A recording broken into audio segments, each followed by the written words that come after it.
I'm your teacher, Imtiaz Hussain, SS English at Divisional Public School and College, Sahiwal.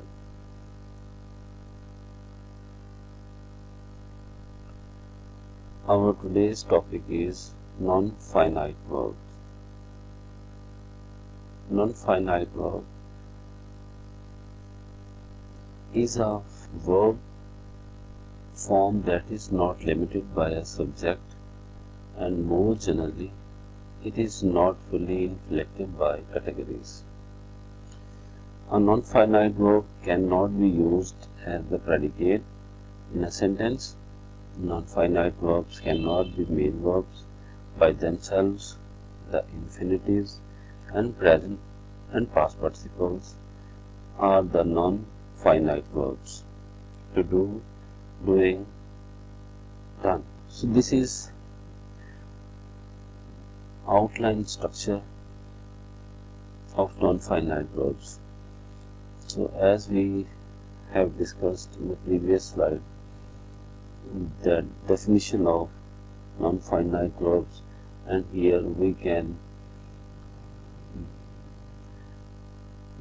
distribute the types of non-finites into gerunds, participles and infinitives. And participles are further can be explained as present, past and perfect past participles. So today we will discuss about these things. Gerunds with ing form, ing, cooking, like here. Cooking lamb properly is a skill. Here present participle and past participle. Present participle is cooking and past participle is cooked. Examples are here: cooking oil, serve the cooked ham, helps with tense, I have cooked the ham. And the third one is the infinitives. Infinitive means if we write a verb with beginning to, or we always use first form of verb after to, so this is called in full infinitive or simply infinitives. There are also further subdivisions of these infinitives: full infinitive, bare infinitive, split infinitives. We'll discuss later. Heat the oil to cook the prawns. Find a recipe to cook prawns. So types of verbs. There are types of verbs of non-finite in the previous slides, and now we'll discuss in a further more refined way. These are the non-finite verbs.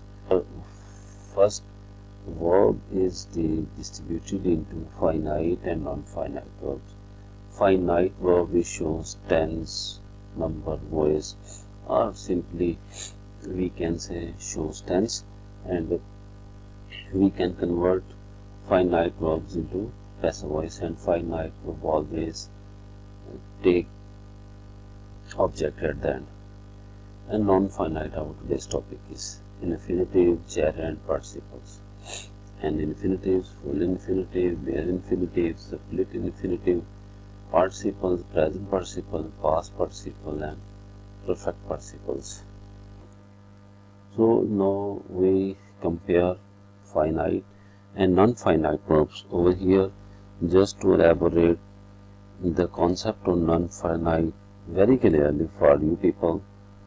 Here are the few sentences of non-finite verb. Non-finite verbs are: they like to play football, he likes to play football, she is playing football, he was playing football, they have always liked to play football. So here in all these sentences you can observe, dear students, here underlined word is to play. This is infinitive, and we know infinitive is a kind of non-finite verb, is a type of non-finite verb. Here again to play, and here is playing, and the fourth sentence there is also playing, and the last fifth sentence liked, and here is to play. So we may observe the different tense of the sentences. Here is simple present, and present continuous. Here is past continuous. Here is perfect. So we may say non-finite verbs. We use always non-finite verbs, and with numbers and persons, or simply we may say they do not change with the number, person, and other things like finite verbs. Here is to play, playing, and to play. So this is all the time same in simple present and present continuous, past continuous, present perfect. So this is the very good approach to understand the concept of non-finite verbs. Here is more difference here is described between these two verbs. So finite verbs, that is limited by number. Number in a sense, whenever singular or plural subject is used, the form of verb obviously change in the finite verb sentence. But this is not the same as, this is not the case in non-finite verbs. There is the same number will change, but the form of verb will never change. For example, the number, he goes to play hockey, they go to play hockey. So in both sentences, to play is infinitive. The person is subject, the tense. So simply finite verbs change according to number, person, subject, and tense.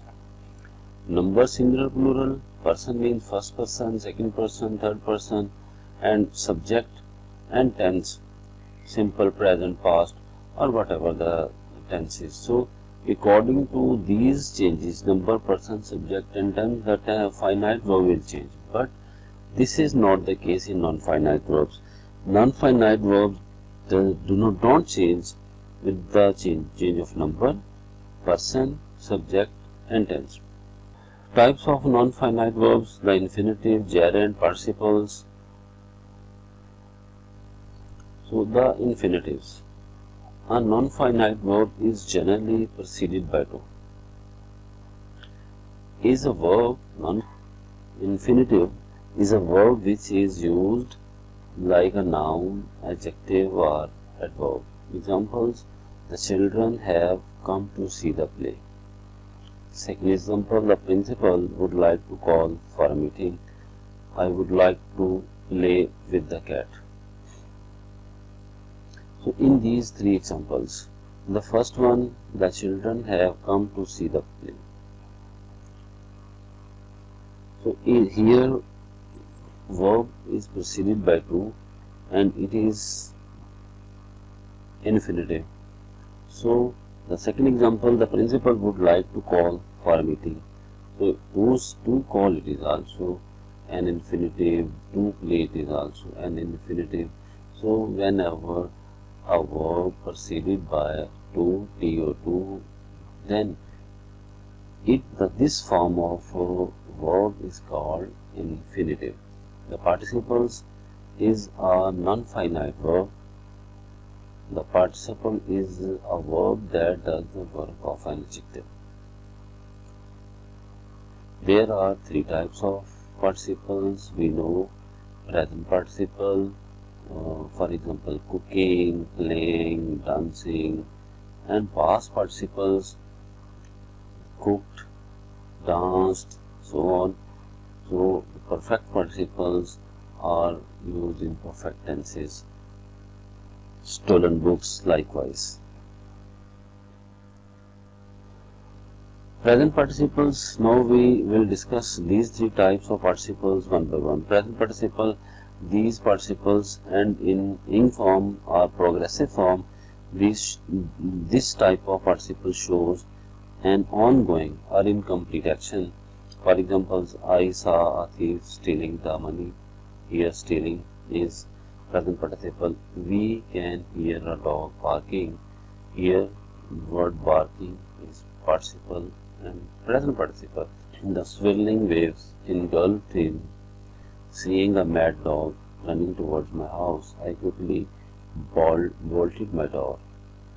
So here swirling, running, barking, stealing, all these verbs are present participles. And past participles are these participles end in ed, d, t, en, rn. The participles show an action has been completed. For example, deceived by his brothers, he sought justice from the court. So deceived, it is and on ed, so it is past participle. And the second one is a lost opportunity never comes back. Here lost opportunity, the end form t, lost. So that they left long before it started pouring, and left, it also ends on t. Likewise, she cried over a broken vase, and en or ed. So these participles end on ed, d, t, en or simply en. So these are called past participle. Now gerunds. Gerund is a non-finite verb, ends in progressive form ing, and it works like a noun. For example, the boys are tired of running. Running is gerund. We enjoy eating ice cream. Eating is gerund. The child loves watching television. Watching is gerund. Dying is better than lying. So dying and lying are gerund. So these are the gerund, and this is also type of participles. And dear students, this is your exercise from your Oxford Grammar Tree. Exercise A. This is solution of that exercise. You can read it easily. You didn't ask for permission. I used to live in the next street. May I use your phone? They refused to accept my gift. I'd like him to go to the library, but I can't make him go. She would prefer to visit the art class. You seem to know him well. Where would you like to have dinner? You must leave the room at once. Please permit me to stay in your house. This is all about non-finite verbs, and I hope you understood the topic better. Thank you very much. God bless us all.